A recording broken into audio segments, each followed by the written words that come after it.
So what am I doing here? I'm just targeting chord notes. And if you do that, and that's all you think about when you hear the chords in the background, you think about playing the notes of the chord, and I'm going to give you a specific exercise, super easy, you can do it today, and you can start developing that skill, because I'm not thinking about chord shapes, I'm not playing arpeggio shapes, I'm just using a simple ear training exercise that is so simple that anyone can do it right off the bat, right now, today. So stick with me.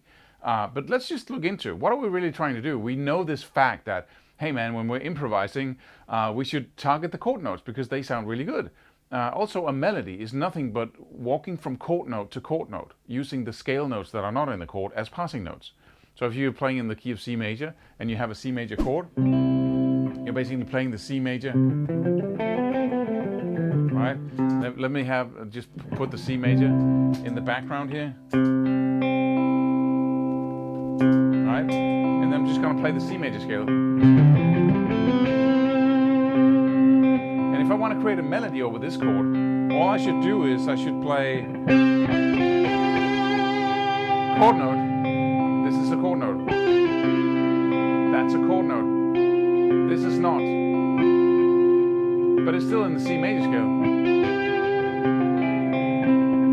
This is a chord note. This is not. But I don't need to know the chord structure. What I really need to know is, nice.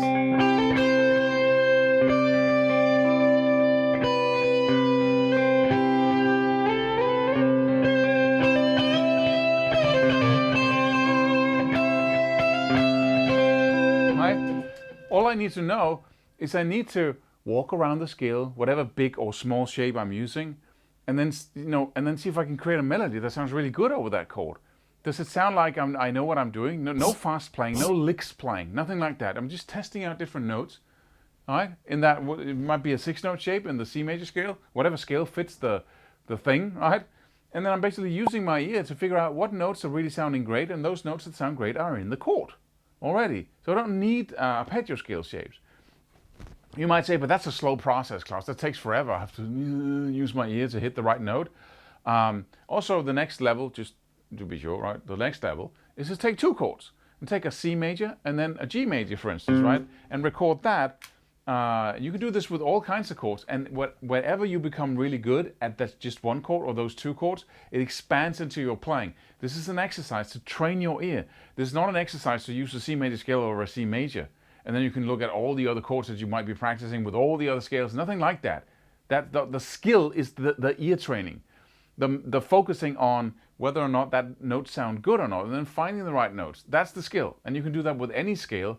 Once you've done it, let's say you become an expert with the C major chord, and then any part of the C major scale, or just one part of it, if you become really good at it with 6 notes down here, then you're equally good at it with 6 notes up here. It doesn't matter where you are on the scale. It's the ear training skill. It's not the shape. It's not the chord. It's the listening and right?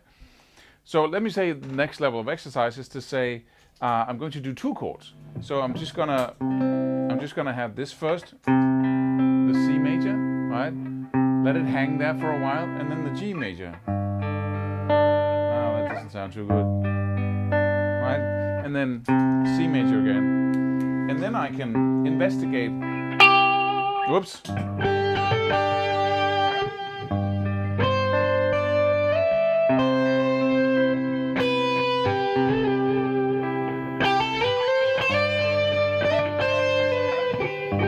Right? And go back and forth like that. That's the ultimate ear training exercise. It's the best. It's the it's what really really influences your playing so dramatically. But someone might say, but Claus, this is so slow. This is such a slow process. What if I want to really play some runs that fit the music in the background, that also fits the chord in the background, that targets the chord notes, and I want to play like, say, well, the faster you play, the less each individual note means. It goes from being very important what actual one note you play in relation to how it sounds over the chord in the background, to being the overall sound of the run, right? So if I'm playing like, that's important, that's the good note, right? But if I play,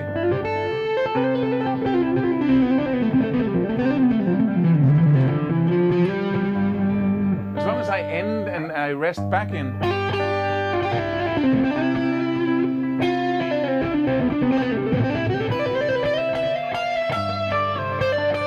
I'm back in.